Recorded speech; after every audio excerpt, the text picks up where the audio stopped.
Assalamualaikum warahmatullahi wabarakatuh. Perkenalkan, nama saya Muhammad Fadli dari Fakultas Agama Islam, Prodi Pendidikan Agama Islam. Semester 2 di sini izinkan saya untuk mempresentasikan mata kuliah Islamic Worldview untuk memenuhi tugas ujian tengah semester dari Bapak dosen Dr. Haji Ahmad LCMA.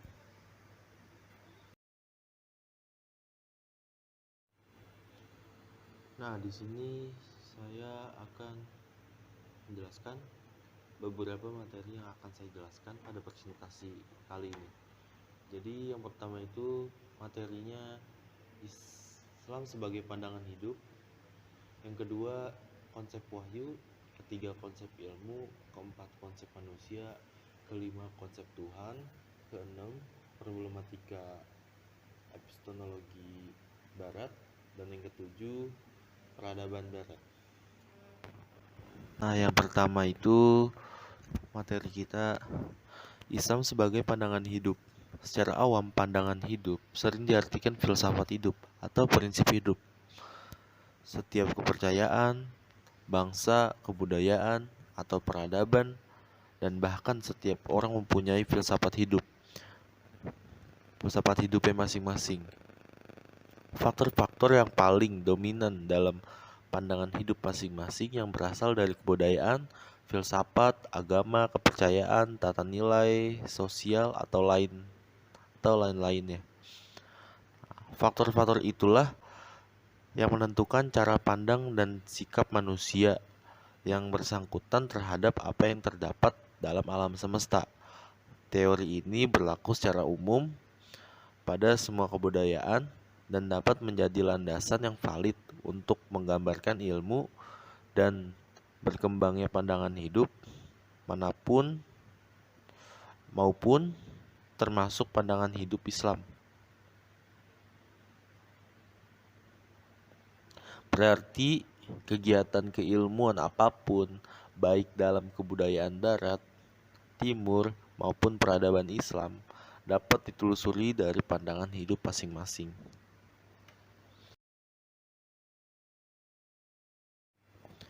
Nah, yang selanjutnya adalah konsep wahyu. Pengertian wahyu secara terminologi adalah firman atau petunjuk. Nah, petunjuk siapa? Petunjuk, yakni petunjuk Allah yang disampaikan kepada para nabi dan awal aulianya. Kebenaran di dalam Al-Quran berulang berkali-kali dengan kata Al-Haqq kurang lebih 283 kali. Kebenaran ada tiga, yaitu ilmu al-yakin, ainul yakin, artinya yakni kebenaran itu realitasnya harus mencakup dunia dan akhirat, tidak bisa dipisahkan. Seperti Rabbana atina fid dunya hasanah wa fil akhirati hasanah wa qina adzabannar. Di dalam Islam, metode yang digunakan untuk tauhid yaitu keyakinan berdasarkan wahyu-wahyu yang akan bersambung bila disatukan dengan akal yang sehat. Kebiasaan umat Islam dibatasi oleh syariat, bahkan orang lain meyakinkan akan tercapai apabila telah adanya kebenaran akal sehat. Sangat penting untuk menganalogikan sesuatu. Nah, yang selanjutnya adalah konsep ilmu. Klasifikasi ilmu menurut Imam Al-Ghazali adalah itu ilmu syariah dan ilmu goiruh, yakni ilmu fardu ain dan ilmu fardu kifayah. Sebagian ulama membagi ada ilmu yang dibutuhkan sekarang dan ilmu goirul hal, ilmu yang tidak dilakukan secara spontanitas atau spontan. Aliyah dan nakliyah. Sebagian ulama juga mengatakan ada ilmu kauniyah, itu ilmu falak dan ilmu syariat, ilmu sholat, dan lain-lain. Dalam Islam, ilmu pengetahuan memiliki landasan kokoh melalui Al-Quran dan As-Sunnah. Nah, dan berdasarkan dalil. Oleh karena itu, para ulama memadukan antara ilmu dan adab. Orang yang tidak punya adab, tidak punya syariat ataupun tauhid, hilang semua. Makanya setinggi apapun ilmunya, kalau tidak punya adab, maka tidak akan terlihat ilmunya. Ataupun percuma saja antara ilmu dan adab. Apabila disatukan atau diperpadukan, maka akan terbentuklah peradaban. Nah, dan yang selanjutnya yakni konsep manusia. Konsep manusia dalam perspektif Islam, worldview, jiwa merupakan inti dari pada manusia. Problematika yang terjadi pada manusia diakibatkan oleh ulah dan perbuatan manusia itu sendiri. Hati yang berpenyakitan berarti jiwanya mati atau jiwanya yang tertutup. Hati yang mengeras, jiwanya yang buta. Kalau manusia kehilangan jiwanya, maka ia seperti hewan. Adapun solusi yang terdapat dalam Al-Quran untuk mengobati jiwa yang telah sakit atau yang telah mati, yaitu dengan tazkiyatul nafas atau tazkiyatul nufus. Jiwa manusia terdiri dari 3 unsur. 1 akal, 2 ilmu, dan ketiga hikmah. Berlawanan dengan kebodohan, syahwat, kesucian diri, atau harga diri. Berlawanan mengikuti hawa nafsu atau keinginan terhadap sesuatu emosi, keberanian, pengecut. Nah, dan yang selanjutnya yakni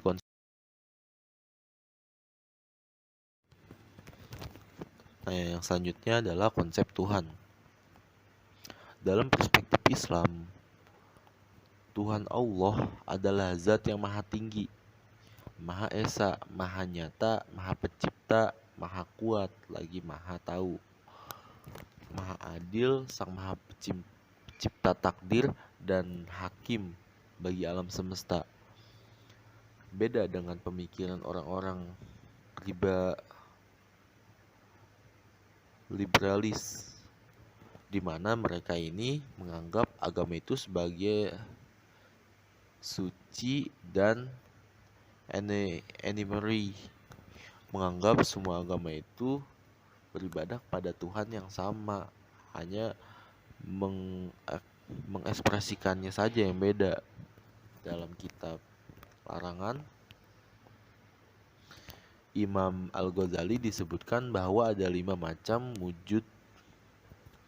1 wujud zat, kedua wujud hisi, ketiga wujud khayai, dan yang keempat wujud akou, dan yang kelima wujud sinbi. Dalam Islam worldview, konsep Tuhan, rububiyah artinya adalah Allah lah Tuhan yang menciptakan dan mengatur alam semesta dan seluruh semestanya. Tugas manusia adalah ibadah dengan mengikhlaskan hidupnya untuk Allah. Jadi konsep Tuhan itu adalah konsep Tuhan dalam Islam adalah konsep la ilaha illallah, yaitu tiada Tuhan selain Allah. Artinya kita menafikan kita atau tiada Tuhan menetapkan Allah itu Tuhan kita, tidak ada Tuhan selain Allah. Tuhan-Tuhan palsu tadi kemudian kita menisbatkan atau menetapkan Tuhan kita yang satu, yaitu Allah yang Maha Esa gitu. Jadi nggak ada Tuhan selain Allah, kita tetapkan di hati kita. Nah, dan yang selanjutnya adalah problematika epistemologi Barat. Menurut perspektif Islam, untuk melihat dari segala macam persoalan hidup atau problematika individu, umat, ataupun masyarakat, kita Kalau orientasinya melihat dari perspektif kacamata Islam, dapat kita jadikan Islam sebagai pandangan hidup atau tolak ukur yang hebat. Maka kepercayaan Islam yang mendasar sehingga mengasaskannya kepada tauhid dan konsep-konsep Islam sebagai pandangan hidup, maka segala sesuatunya kita harus kembali pada Al-Quran. Landasan inilah konsep Islam yang ditawarkan untuk melihat segala realitas hidup masing-masing. Dan ada dua konsep pandangan hidup Islam, yaitu yang pertama adalah konsep marifatullah sesuai dengan landasan wahyu, dan yang kedua adalah marifatul insan.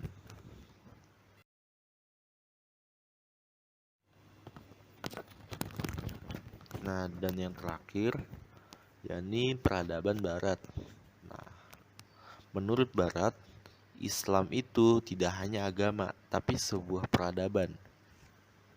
Maka kepada peradaban barat yang terdiri dari bangsa Inggris, Perancis, Spanyol, dan negara-negara lainnya, menurut para ilmuwan dari kalangan mereka, ada dua kekuatan yang saling menarik, yaitu warisan tradisi Romawi dan kekuatan agama yang tidak bisa disatukan atau tidak bisa bersatu.